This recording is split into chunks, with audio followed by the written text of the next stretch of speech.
Ne pas craquer quand on mange sainement, quand on commence à faire des changements au niveau de l'alimentation, quand on mange plus équilibré, c'est une question que je reçois souvent, voilà, qui est souvent posée et c'est ce qu'on va voir aujourd'hui dans la vidéo. Du coup, avant de voir concrètement comment ne pas craquer, pour moi, il est quand même important de voir pourquoi on craque, parce qu'il y a forcément des causes en fait. Et pour moi, les causes sont bien identifiées. Et voilà. Et je trouve qu'il est important de faire cette vidéo parce que plus j'avance, voilà, je discute avec des personnes et tout ça, plus je me rends compte que il est difficile de tenir. En fait, voilà, le mot tenir déjà, c'est comme si c'était une lutte. Et personnellement, moi, je suis déjà passé par là, donc je peux en parler avec un petit peu plus de recul.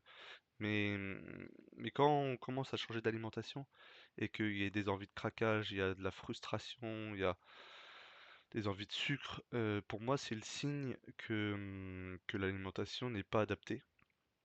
Même si on pense bien faire, on pense que on mange plus sainement, plus équilibré, le fait qu'il y ait des envies, qu'il y ait des pulsions, que c'est une lutte un peu constante, pour moi, c'est tout simplement le signe d'un déséquilibre. Et du coup, c'est ce qu'on va voir juste après. Donc voilà, on va s'intéresser déjà à pourquoi, aux causes vraiment. Bah, sachez déjà que, euh, voilà, comme je l'ai dit, il y a bien des causes et donc c'est pas de votre faute. Si vous avez envie de craquer, si vous avez envie de sucrer, c'est pas parce que voilà, c'est pas de votre faute tout simplement. C'est une réponse physiologique, c'est votre corps qui vous pousse à consommer, à aller chercher quelque chose d'autre. Voilà, des micronutriments, enfin on va le voir par la suite, mais c'est vraiment un processus physiologique. Euh, et j'entends souvent, voilà, je peux pas me contrôler, j'ai envie de tout bouffer. Euh, pour moi, ça c'est le signe en fait que ça vient vraiment du corps et qu'on peut pas lutter en fait. Et pourtant, il y en a qui ont beaucoup de volonté. Je trouve que voilà, c'est ça peut être frustrant aussi. Voilà, on fait beaucoup d'efforts, on mange plus sainement et à côté de ça, on a toujours des envies et tout ça qui viennent un petit peu gâcher parce que tôt ou tard, si on a ces envies, ces pulsions d'aliments sucrés, de craquage, tôt ou tard, ça risque de mal se passer, quoi. Parce qu'on va à l'encontre du message un petit peu de l'autre corps, de la réponse hormonale, parce que voilà, c'est lié aussi aux hormones. Donc si on va à contresens, ça peut pas fonctionner. Donc c'est pour ça que en s'intéressant aux causes, euh, vous allez voir que c'est assez simple de s'en sortir. Euh, du coup, comme je le disais, voilà, pour moi, il y a des causes qui sont bien claires, bien identifiées. Pour moi, en fait, c'est dû à des carences, tout simplement. Des carences, il y en a deux types. Il y a des carences énergétiques, ce que j'appelle énergétiques. En fait, c'est quand on mange pas suffisamment. Et je sais que le déficit calorique, c'est une approche qui est, on va dire, c'est presque l'approche la plus répandue quand on essaye de perdre du poids. C'est de créer un déficit calorique. Et du coup, en créant un déficit calorique, on va pas apporter suffisamment d'énergie à votre corps. Et bah, c'est comme si voilà, il était privé. Donc, et c'est le cas en fait, hein, quand on n'apporte pas suffisamment, c'est qu'il y a privation. Et bah, ce manque, on va dire, d'énergie, euh, bah, ça peut favoriser des troubles du comportement alimentaire, voilà, tout simplement parce que votre corps, il a pas suffisamment d'énergie et bah, il vous le fait savoir. C'est pour ça que il y a tellement de comportements un petit peu hyperphagiques, boulimiques, parce que voilà, il y a pas suffisamment de nourriture, donc votre corps, il vous pousse vraiment à aller consommer de la nourriture. Et en général, c'est pas vers des aliments sains. Ça va être vers des aliments où l'énergie est rapidement disponible.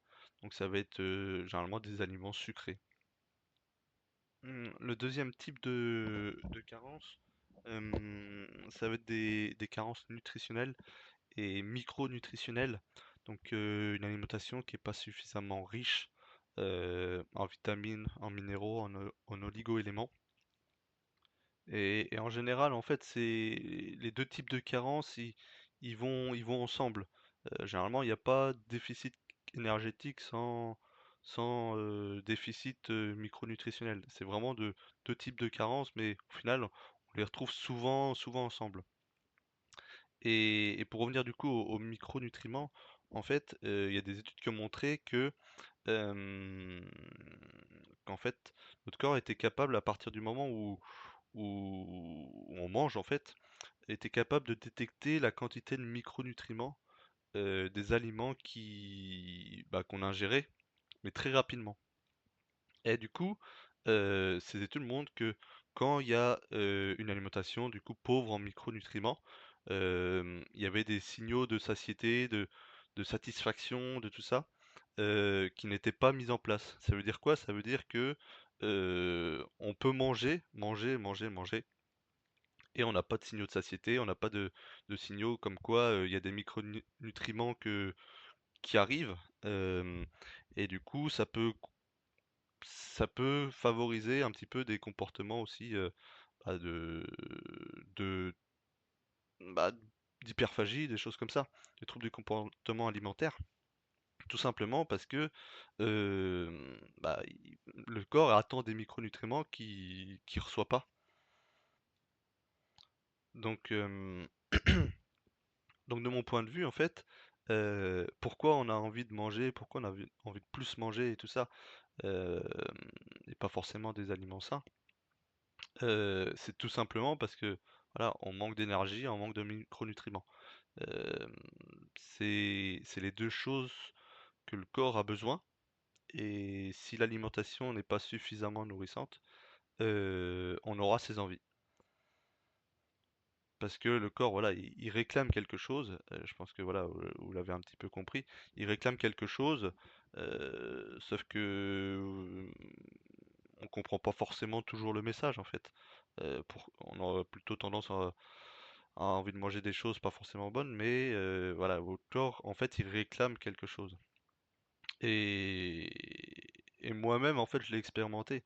Euh, En fait voilà, j'ai testé toutes les alimentations possibles, enfin je pense, hein. J'ai vraiment tout testé, végétarien, hypocalorique, beaucoup de légumes, beaucoup de fruits. Après à l'extrême opposé, plutôt tendance carnivore, cétogène. Voilà, vraiment, j'ai vraiment tout testé, et j'ai remarqué que bah, aujourd'hui j'ai du recul par rapport à ça. Quand on est dedans, on se rend pas compte des choses parce que on pense que c'est équilibré, on pense que c'est la meilleure façon de faire. Et, et en réalité, Heu, aujourd'hui avec les années qui ont passé, je me rends compte que j'avais des périodes où j'avais vraiment envie de craquer. Enfin, je veux dire, c'était vraiment une lutte constante, et ça montre vraiment que ouais, il y a des carences qui sont là, en fait. Et du coup, voilà, en suivant les différents types d'alimentation que j'ai moi-même suivis, hem, j'ai remarqué que quand voilà, on va le voir juste après, comme ça on sera plus clair. Heu, mais au niveau voilà, mmh, on va le voir juste après, comme ça ce sera plus simple. En fait, c'était quand voilà, j'avais une alimentation qui était pauvre en calories et pauvre en micronutriments, que mes envies de sucré, mes envies de manger un peu n'importe quoi, étaient les plus fortes. Et aujourd'hui, en fait, hem, avec une alimentation riche en calories et riche en micronutriments, hem, ces envies, elles disparaissent. Je peux passer des heures sans manger, voilà, ça va pas me pousser, enfin, ça va pas me pousser vraiment à manger de la merde, à manger, d'autre chose. Quand on est suffisamment nourri, via l'alimentation, on peut vraiment passer un nombre d'heures sans devoir manger quelque chose, sans devoir, craquer, sans voilà. Au final, on n'est pas frustré, voilà. Donc, du coup, comment on s'en sort concrètement? Bah, c'est à l'inverse des deux causes, des deux carences. Quand on est en déficit calorique, le but, ça va être d'augmenter ses calories et d'augmenter ses micronutriments. Euh, donc, il y en a peut-être qui vont me dire, ouais, augmenter ses calories, mais du coup, on va reprendre du poids. Euh, Bah, pas forcément. Même, voilà. Faut bien comprendre que la prise de poids ou la non-perte de poids, c'est vraiment un problème hormonal, métabolique, et c'est pas un problème de calories. Même si beaucoup ont cette approche, en tout cas moi je j'ai pas du tout cette approche, parce que bah, comme on vient le voir euh, à ce sujet-là, quand on est en déficit calorique, ça amène tout un tas de problèmes à moyen long terme. Pas forcément à court terme, mais à moyen long terme, oui. D'ailleurs, si vous n'avez pas vu ma vidéo sur les régimes hypocaloriques et les dangers, je vous invite vraiment à aller voir. Je rentre vraiment en profondeur sur bah, qu'est-ce qui se passe, quel risque il y a à réduire ses calories. Euh, voilà. Donc, comme je le disais, voilà, c'est plutôt un problème, la prise de poids et la perte de poids euh, de, d'hormones et de métabolisme plutôt que de calories. Euh, donc, la clé pour augmenter ses calories sans risquer de reprendre du poids, en fait, ça va être de baisser les glucides. Parce que les glucides, voilà, vont stimuler l'insuline, vont augmenter voilà, le stockage des graisses. Donc, il va falloir réduire un petit peu les glucides euh, et augmenter aussi bah, tout ce qui est protéines et bonnes graisses. Voilà, généralement, on fuit les graisses parce que c'est trop calorique, mais quand on se rend compte que c'est pas ça la cause du problème, bah, il n'y a aucun souci du coup à en consommer. Et puis les protéines, voilà, les protéines c'est vital, c'est ce qui va aussi apporter beaucoup de micronutriments, pardon. Euh, donc c'est vraiment les deux choses sur lesquelles il faut jouer. Et puis pareil, les glucides c'est généralement des aliments qui sont d'origine végétale. Euh, donc c'est les aliments qui sont pas forcément les plus riches en micronutriments. Donc voilà, ceux les plus riches en micronutriments, ça va être également bah, tout ce qui est issu des animaux. Donc voilà, issu des animaux, en général, voilà, ça va être issu des protéines et tout ça. Donc voilà, c'est les deux choses à faire pour augmenter ses calories et ses micronutriments. Donc voilà, il y a peut-être des personnes qui voudront un petit peu concrètement, bon, qu'est-ce qu'on fait? Voilà, je vais vous donner par exemple un exemple de repas euh, très simple, voilà. Mais voilà, je vais vous le donner comme ça, voilà. Imaginons par exemple, si vous avez déjà l'habitude de consommer un peu des protéines à vos repas, par exemple, voilà, steak haché, plutôt de prendre très très maigre, aller plutôt vers du steak haché par exemple 15-20%, qui va tout de suite faire augmenter un petit peu les calories, et prenez plus qu'habituellement. C'est-à-dire que si vous prenez d'habitude voilà, un steak haché de 100, 150 grammes par exemple, essayez d'augmenter à 200, 250 grammes.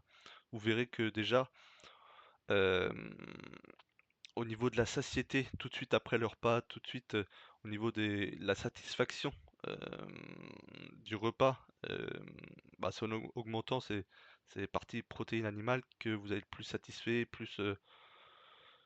ouais, plus satisfait de votre repas. Voilà, vous pouvez faire ça avec des légumes, donc les légumes, voilà, c'est faible en glucides, donc il n'y a pas de problème. Voilà, vous pouvez rajouter un peu des choses qui donnent du goût. Généralement, c'est du gras qui donne du goût, donc de la crème, du beurre, un peu des lardons, enfin, ce que vous voulez. Ça va vous faire aussi augmenter les calories, donc voilà, c'est c'est bien. Et voilà, vous pouvez aussi manger du fromage au lait cru, idéalement.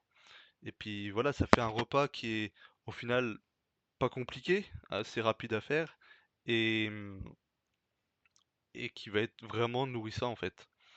Euh, et c'est vraiment avec ce type d'alimentation que moi-même je m'en suis sorti en fait. Et ça, il y a quand même des résultats assez rapides, assez rapides. Imaginons, faites ça sur, bah, je sais pas, par exemple, le midi. Si par exemple vous avez tendance à craquer un petit peu le soir en fin de journée, essayez, essayez le midi de faire ce genre de repas. Heu, Ce genre de repas, voilà, vous pouvez changer la viande, vous pouvez changer les légumes, voilà. Mais un peu le même type de repas sans trop de féculents, pas trop de féculents qui vont être riches en glucides, mais voilà, plus des protéines, des bonnes graisses, des légumes, et augmenter les quantités. Et voilà, comme je le disais, c'est vraiment, on peut avoir vraiment des résultats assez rapides, hem, quand moi-même, enfin moi je l'ai fait progressivement, donc voilà. Mais en l'espace de, ouais, je peux prendre l'exemple de mon père, par exemple, qui a commencé un petit peu à changer son alimentation, et qui faisait plus, enfin qui fait plus ce genre de repas. Bah, il se rend compte qu'en fait, il grignotait souvent, il grignotait énormément, heu, toute l'après-midi, il grignotait, tout ça. Et en l'espace de allez, quelques semaines maximum, il se rendait compte que en fait, il avait plus envie de grignoter. En fait, avant, c'était tellement, il avait tellement envie, c'était, bah, c'était presque incontrôlable. Et ben, il pouvait tenir jusqu'au repas du soir facilement, sans grignoter, quoi. Donc, c'est vraiment ça qu'il faut faire. Puis il faut dire ce qu'il est, c'est que les protéines et les bonnes graisses, c'est vraiment rassasiant. Donc, c'est très facile de tenir jusqu'au repas d'après et de pas craquer. En fait, on craque, c'est parce que, bon, je parle répéter, mais c'est voilà, c'est parce on manque de nourriture, euh, nourriture rassasiante, nourrissante. Voilà, j'espère que ça vous aura aidé. Si vous avez des questions, n'hésitez pas à les mettre en commentaire en dessous. Puis n'hésitez pas non plus à liker si ça vous aura aidé. Voilà. On se retrouve pour une prochaine vidéo. À bientôt.